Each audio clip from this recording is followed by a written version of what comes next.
بسم اللہ الرحمن الرحیم۔ السلام علیکم۔ دیکھتی آنکھوں سنتے کانوں کو روشن اوراق میں خوش آمدید۔ روشن اوراق کے معزز ناظرین اور سامعین، حاتم طائی کے نام سے کون واقف نہیں کہ جن کی سخاوت کے قصے ہر بچے اور بڑے کی زبان پر رہے۔ انہی کا بیٹا حضرت عدی بن حاتم رضی اللہ تعالی عنہ اسلام لانے سے پہلے مذہب عیسائی کے پیروکار تھے، اپنے قبیلے کے سردار تھے اور قبیلہ بنی طے سے 1/4 مال غنیمت وصول کر کے زندگی گزر بسر کیا کرتے تھے۔ ان کا بیان ہے کہ ایک دن مجھے نبی علیہ السلام کے بارے میں کسی نے بتایا تو ان کا نام سنتے ہی مجھے نفرت سی محسوس ہوئی۔ جب ان کی فوجیں مدینے کے ارد گرد علاقوں میں نکلنے لگی تو مجھے فکر ہونے لگی۔ میں نے اپنے ایک عربی غلام سے کہا، تیرا بھلا ہو، میرے لیے موٹے تازے تیز رفتار اونٹوں کا ایک غلہ تیار رکھنا۔ جو ہی محمد کے لشکروں کی خبر پہنچے تو مجھے مطلع کرنا۔ ایک دن وہ دوڑتا ہوا اور آیا اور کہنے لگا کہ محمد صلی اللہ علیہ وسلم کے لشکر آ گئے ہیں۔ یہ سنتے ہی میں اپنے اہل و عیال کو اونٹ پر بٹھا کر ضروری ساز و سامان لے کر ملک شام کی جانب اس خیال سے چل دیا کہ وہ میرے ہم مذہب ہیں۔ اسی بھگدڑ میں میری بہن صفوانہ پیچھے رہ گئی جو روانگی کے وقت کسی ضروری کام سے گھر پر نہیں تھی۔ اسلامی فوج بنو طے کو شکست دے کر بہت سی عورتوں اور بچوں کو قید کر کے مدینہ لے گئی۔ ان قیدیوں میں میری بہن صفوانہ بنت حاتم بھی تھی اور ان سب کو مسجد کے قریب احاطے میں رکھا گیا۔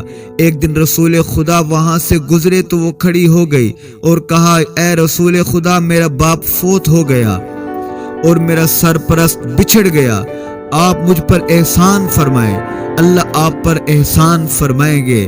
آپ علیہ السلام نے پوچھا، تمہارا سرپرست کون ہے؟ تو انہوں نے جواب دیا، عدی بن حاتم۔ تو حضور پر نور صلی اللہ علیہ وسلم نے پوچھا، کیا وہی جو اللہ اور اس کے رسول سے دور بھاگتا ہے؟ یہ کہہ کر آپ چلے گئے۔ دوسرے دن بھی آپ قیدیوں کے پاس سے گزرے، صفوانہ نے وہی سوال کیا۔ تیسرے دن جب صفوانہ بنت حاتم نے درخواست دہرائی تو حضور پر نور صلی اللہ علیہ وسلم نے فرمایا، میں نے تم پر احسان کیا اور تم سب کو آزادی دے دی۔ جاتے وقت حضور پر نور صلی اللہ علیہ وسلم نے ایک جوڑا عنایت فرمایا۔ سواری، سفر خرچ وغیرہ دے کر اکرام کے ساتھ رخصت کیا۔ حضرت عدی بن حاتم رضی اللہ تعالی عنہ کا بیان ہے کہ میں اپنی بہن کے حوالے سے ملک شام کے اندر پریشان تھا، اسی فکر میں تھا۔ ایک دن وہ شام کے قافلے میں میرے ساتھ ملک شام آ پہنچی۔ پہنچتے ہی اس نے مجھے کوسنا شروع کیا اور کہا کہ قطع رحمی کرنے والے ظالم، تو نے اپنے بال بچوں کے ساتھ راہ فرار اختیار کی اور اپنے باپ کی بیٹی اور اس کی عزت کو چھوڑ آیا۔ کافی معافی تلافی کے بعد اس نے پوچھا کہ سب چھوڑو، یہ بتاؤ کہ تم نے اس محمد کو کیسا پایا صلی اللہ علیہ وسلم، اس کے بارے میں تمہاری کیا رائے ہے؟ صفوانہ نے جواب دیا، میری رائے یہ ہے کہ تم فوراً ان کی خدمت میں حاضر ہو جاؤ۔ اگر یہ شخص اللہ کا نبی ہے تو اس کی جانب جلدی جانا باعث فضیلت ہے۔ اگر وہ بادشاہ ہے تو وہ لوگوں کی قدر جانتا ہے، اس کے ہاں عزت والوں کو ذلیل نہیں کیا جاتا، غلاموں کو رسوا نہیں کیا جاتا، اور وہ تمہارا مقام اور مرتبہ جانتے ہیں۔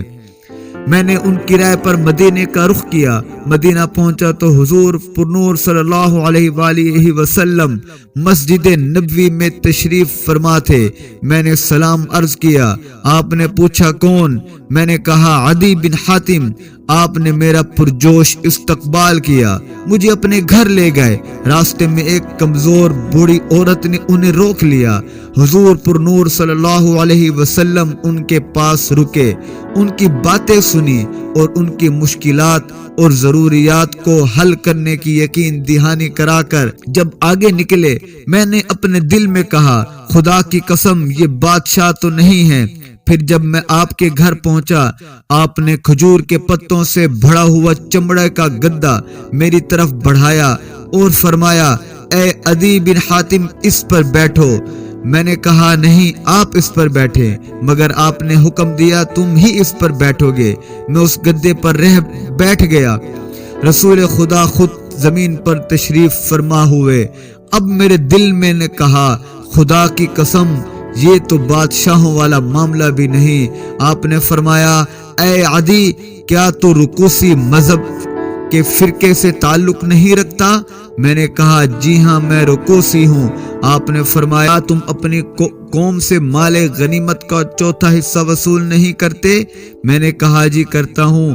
آپ نے جواب دیا یہ وصولی تمہارے دین کے مطابق حلال نہیں ہے، پھر بھی تم نے وصول کیا۔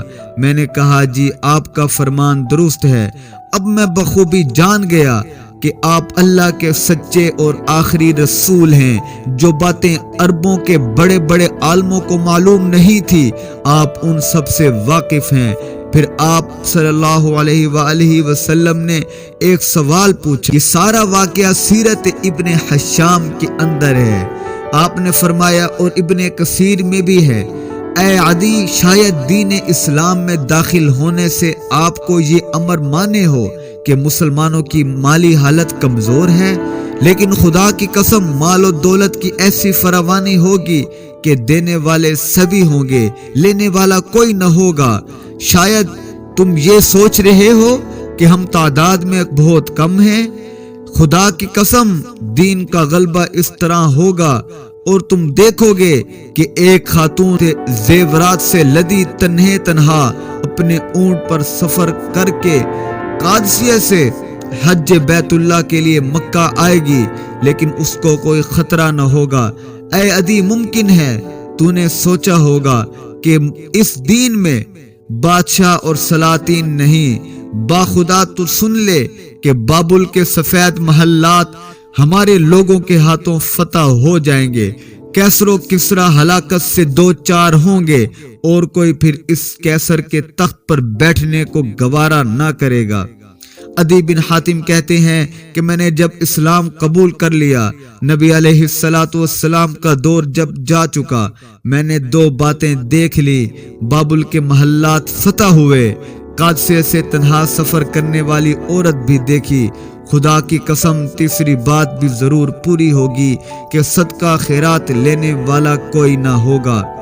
روشن اوراق کے معزز ناظرین اور سامعین، حضور صلی اللہ علیہ وآلہ وسلم کے حسن اخلاق کی حسین اور خوبصورت تحریر موجود ہے۔ آپ نے حضرت عدی بن حاتم کی بہن کے ساتھ کیسا اچھا برتاؤ کیا۔ اخلاق کی بدولت حضرت عدی بن حاتم عیسائی سے ایک مسلمان بنے۔ روشن اوراق کے معزز ناظرین اور سامعین، آج بھی اگر ہم نبی علیہ السلام کی سیرت پر عمل کریں تو یہ دنیا بھی آسان اور آخرت بھی آسان۔ روشن اوراق کے معزز ناظرین اور سامعین، اس طرح کی مستند اور اسلامک ویڈیوز دیکھنے اور سننے کے لیے چینل کو لائک کریں، شیئر کریں اور سبسکرائب کریں۔